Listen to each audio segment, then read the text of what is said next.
Once upon a time there were two sisters.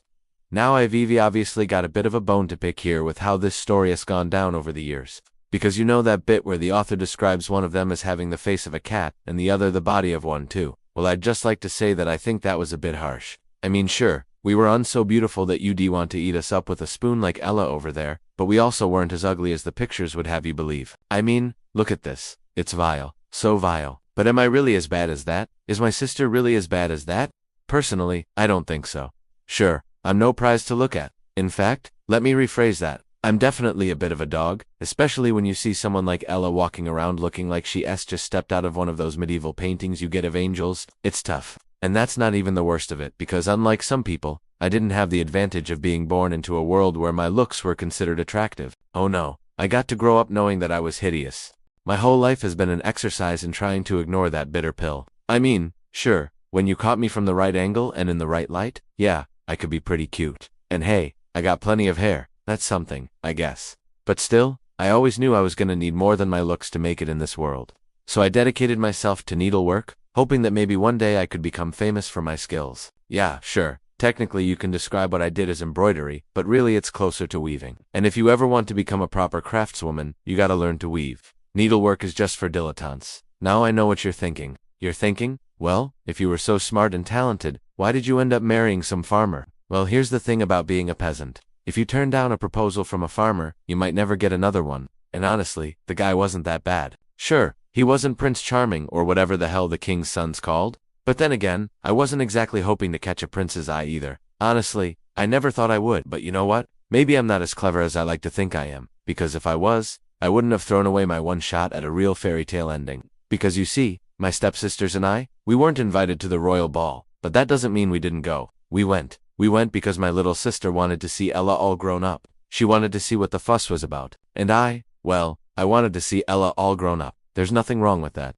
Nothing wrong with wanting to see your best friend all grown up. I mean, it's not like I was jealous of her or anything. Look, the truth is, I've always been jealous of Ella, but come on, she was always special. The minute she was born, she was special. Meanwhile, I was just the ugly stepsister who got stuck with all the chores. So yeah, that's probably the reason I lost my chance at a happy ending. No. It's definitely the reason I lost my chance at a happy ending. I was too busy envying Ella to realize that I already had everything I needed right there. Because you see, growing up with Ella was like growing up with a saint. She never made a fuss. She never complained. And no matter how much abuse my sisters and I threw her way, she just kept smiling and being nice. But no matter how hard I tried, I just couldn't be like her.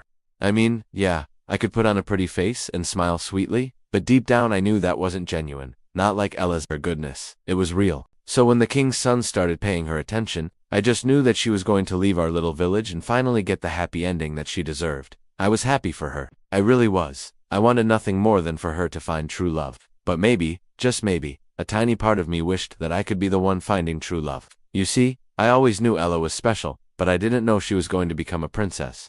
I didn't know until that moment when I saw her standing there in front of all those nobles and royalty, wearing that gorgeous blue dress and looking more beautiful than I could have ever imagined. You know the funny thing about that night, I actually didn't notice her at first. I was too busy chatting with a lord about the latest fashions. Honestly, I was quite the gossip back then, and somehow we ended up talking about what a shame it was that Ella wasn't at the ball. You know, we all assumed that she was staying home with us. Poor girl. And then I felt it, that familiar pang of jealousy. I remember thinking, why doesn't she want to come? What does she think she's missing? And that's when I turned around and I saw her. She was dancing with the king's son, and she looked so beautiful, so graceful. All I could do was stand there and stare as she spun around the room with him, laughing and smiling. It was like nothing I'd ever seen before. Honestly, I've never understood why people say you should dance with the person you want to marry. Like, what kind of advice is that? Do they want to condemn you to a life of misery? Because if you think you be spending the rest of your life with whoever you dance with at the royal ball, you are sorely mistaken. What I realized that night was that I was in love with the idea of true love. I romanticized it. I obsessed over it. But when it came down to it, I was terrified of committing to something so real, so raw, so terrifyingly honest. You see, I liked who I could be when I was flirting with a lord or a duke or a viscount. I was charming and funny and witty, but that was only half of me. The other half was the ugly, bitter woman who couldn't even string two sentences together without insulting someone. And that's who I would have married if I danced with the king's son that night. That's who I would have become. And I don't think Ella would have been proud of that. So no, I don't regret losing my chance at true love. I don't regret staying who I truly was. Because you see, I've always been jealous of Ella, but the truth is, I've also always admired her. Deep down, I knew that she was better than me. She was kinder, gentler, more giving. She had a heart of gold, while I had a heart of coal. It's funny, isn't it? How we can envy someone so much, yet still admire them from afar. It's like Ella was a beacon of light in my darkness. I knew I could never be like her, but I also knew I wanted to try. I wanted to try to be better, kinder, gentler. I wanted to try to be more like Ella, so when she disappeared after the ball, when her slipper was found, and the king's son set out to find her, I knew that my chance at true love had vanished along with her. And honestly, I was relieved. I was relieved because I didn't think I was worthy of true love. I didn't think I deserved it. I was too broken, too damaged, too far gone. But Ella, she deserved it. She deserved all the happiness the world could throw at her. So when I heard the king's son had found her, I was happy for her. I was happy that my best friend had finally found her happy ending. Now, you may think I'm a horrible person for feeling that way. You may think I'm a bad person for being jealous of Ella, but honestly, I think it made me human. I think it made me who I am today. I think it made me strong. I think it made me wise. I think it made me who I needed to be. Ella, with her heart of gold, she may have found her happily ever after, but it was me who learned to live happily ever after. It was me who learned to be strong, independent, resilient. It was me who learned to embrace my flaws, my ugliness, my jealousy. It was me who learned to accept myself for who I was. And maybe that's why, when people tell my story, they forget about Ella and focus on me. They focus on the ugly stepsister who lost her chance at true love. They focus on the bitter, twisted woman who envied her best friend. Because you see, they don't understand that I was once young and naive, that I once believed in fairy tales.